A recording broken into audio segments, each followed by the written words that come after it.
Alors, l'écriture n'est pas un long fleuve tranquille. La vie d'écrivain non plus. Serge Joncour, que je reçois avec plaisir aujourd'hui à Saint-Maur, ne dira pas le contraire. S'il a mis du temps, mais vraiment pas mal de temps à être publié, il s'est bien rattrapé par la suite avec une dizaine de romans issus de sa plume, dont certains ont été primés et adaptés. Alors, c'est l'occasion pour nous de saluer la sortie en poche de l'écrivain national, paru chez J'ai lu. Et si vous ne connaissiez pas Serge Joncour, c'est une excellente façon de le découvrir, parce qu'en le lisant, on se dit « Tiens, ça sent le vécu ». En 2 mots, ça raconte l'histoire d'un romancier invité à passer un séjour dans une résidence d'écriture à la campagne du côté de la Nièvre. Et lui qui pensait profiter du calme et de la verdure se retrouve au cœur d'un fait divers local.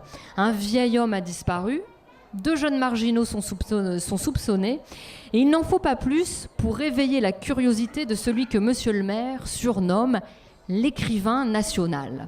Alors Serge Joncour, est-ce que ça y est, vous aussi vous êtes devenu un écrivain national? D'ailleurs, c'est quoi dans votre tête un écrivain national? Non, je ne sais pas ce que c'est un écrivain.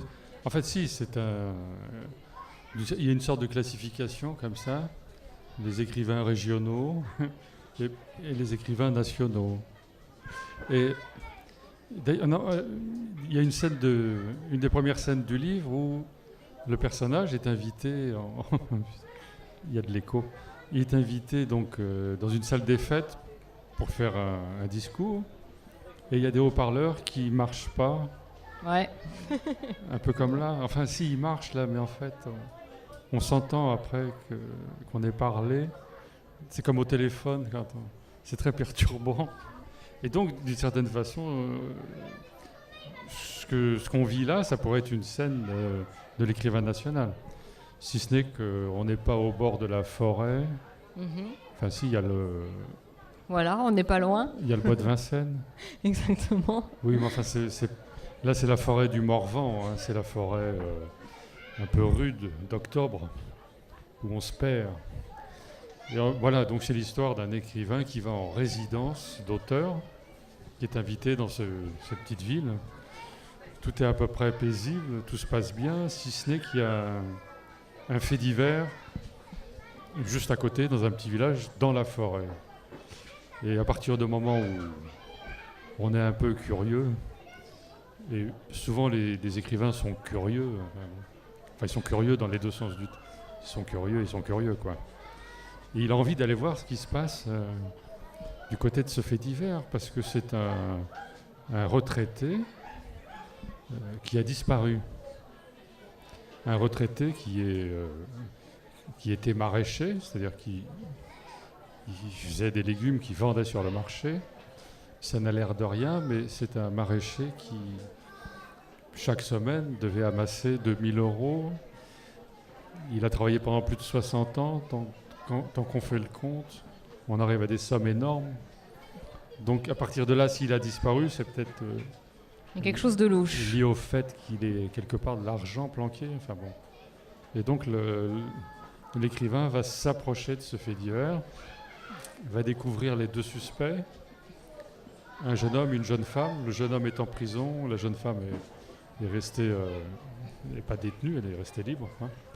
Et en s'approchant de cette jeune femme un peu trouble, il va commencer, sans s'en rendre compte, à mettre le doigt dans l'engrenage, c'est-à-dire à basculer du côté du fait divers et des suspects. Voilà, c'est ça aussi que je voulais faire, c'est-à-dire que quand on est écrivain et qu'on écrit sur un fait divers, c'est pas anodin, c'est un peu investir l'histoire des autres, de gens qu'on connaît pas, et se dire que d'une certaine façon on a quelque chose à dire, et peut-être qu'on est même plus à même de comprendre que la justice elle-même. Enfin bon. Donc je voulais que cet écrivain le paye. Et là, il le paye assez cher, parce que il va se perdre dans cette forêt, et il va s'y abîmer, enfin voilà. Et ce personnage... En fait, c'était un roman qui est assez drôle aussi, quoi. Hein, Si. En fait, ce qui est marrant aussi, c'est que ce personnage d'écrivain s'appelle, comme par hasard, Serge. Hein, toute ressemblance avec des personnes ayant existé serait fortuite. Et ce qui est marrant dans le roman, c'est que, comme vous le dites, il est invité à plein de, de cocktails, hein, où on sert des petits fours, où on lui resserre des coupes de champagne, il faut serrer la main à tout le monde. Il est invité à des signatures en librairie.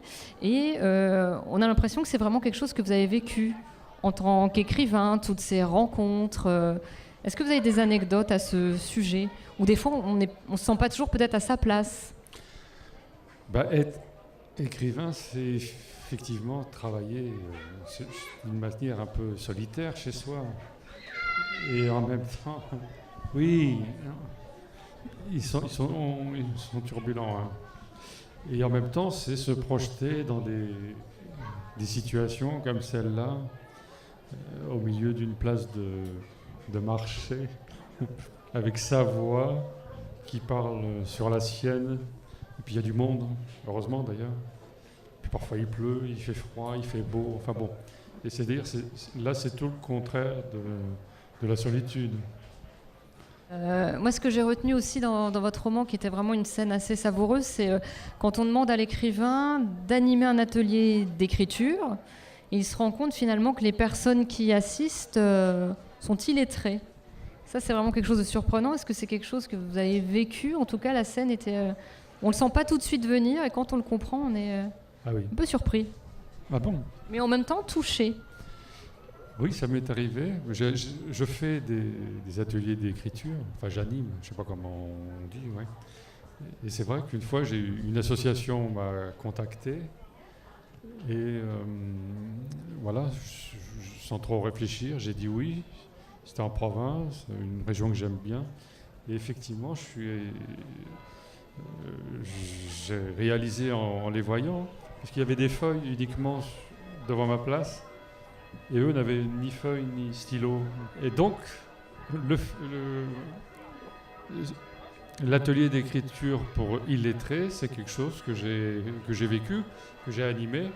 Et d'ailleurs, à partir de là, je leur ai demandé à chacun de raconter une histoire un peu extraordinaire de leur vie. J'ai rassemblé les 8 histoires comme ça, et ça fait une sorte de micro-roman.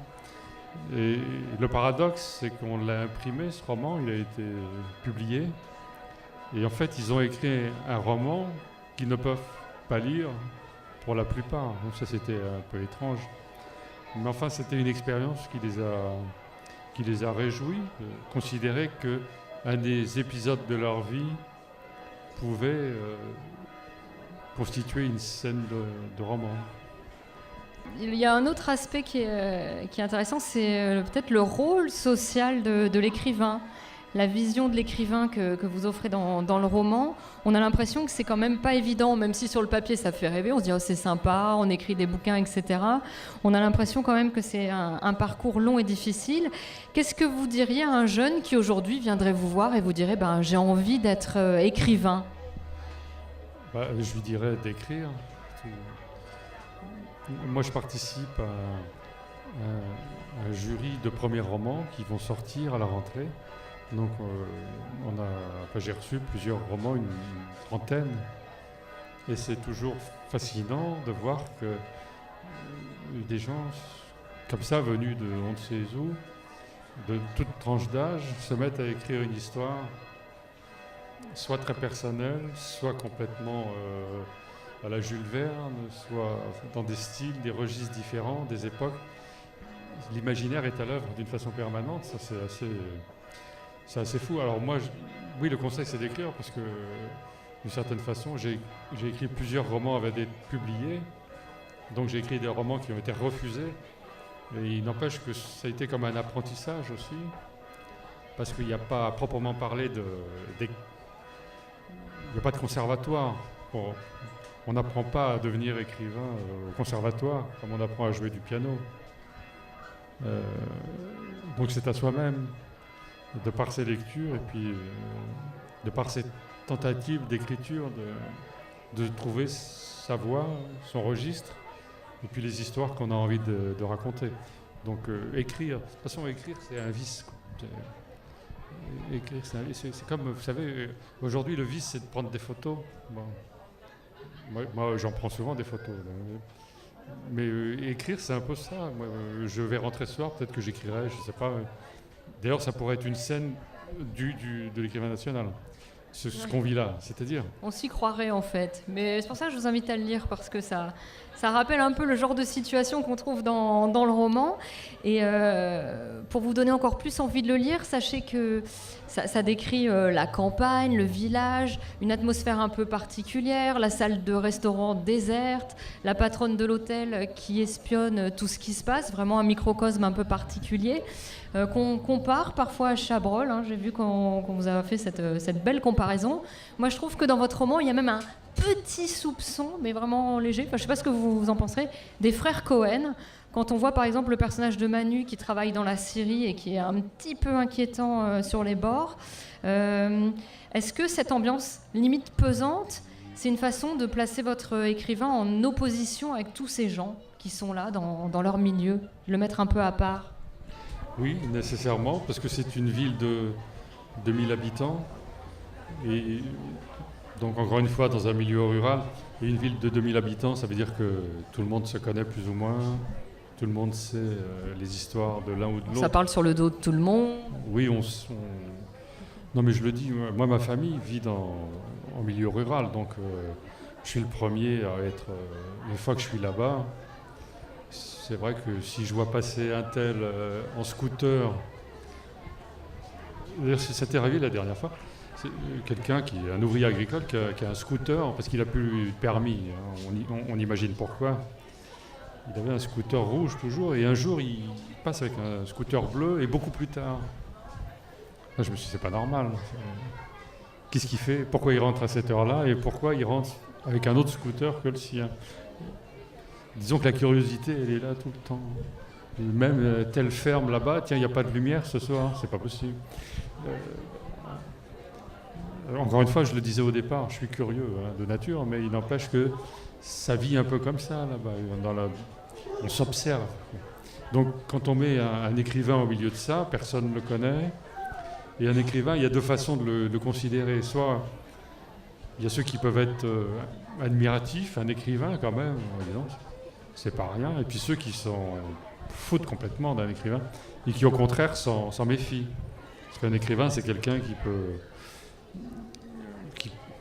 vous prendre des anecdotes, vous voler votre vie. Enfin, et puis ça peut être complètement déconsidéré, un écrivain. Donc lui, il est entre les deux. Le libraire et les professeurs de collège qui l'estiment parce que c'est un écrivain, qu'ils aiment bien, et puis les autres qui s'en méfient. A fortiori parce qu'il va s'intéresser à ce fait divers, et d'une certaine façon, il bascule dans le côté des suspects. Donc à partir de là,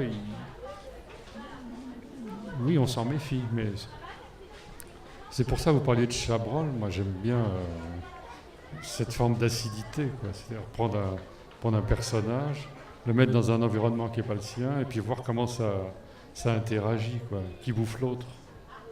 D'ailleurs, on avait travaillé avec Chabrol sur un de mes précédents romans qui s'appelait UV. Et il avait écrit le scénario, enfin sa fille en tout cas, et on avait travaillé plusieurs mois comme ça. Puis finalement, le film a été tourné avec Laura Smet et Jacques Dutronc, et c'est pas lui qui l'a tourné pour des raisons compliquées. Mais il n'empêche que pendant plusieurs mois, quand on est auteur, on se revendique toujours d'autres auteurs. Mais moi, Chabrol, c'est quelqu'un qui m'a influencé, nourri, sachant que lui-même vient un peu de Simenon. Enfin, il y a des filiations comme ça, dans la façon de raconter des histoires, dans le fait de privilégier un peu la province, enfin, pas nécessairement le milieu urbain.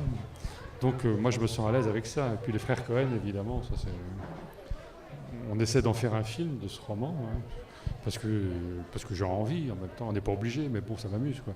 Et c'est vrai que les frères Cohen, c'est un peu une sorte de tonalité, quoi. Une sorte d'humour un peu angoissant. En tout cas, tout ça, j'espère que ça vous donnera envie de lire L'écrivain national, paru chez J'ai lu, je vous le rappelle.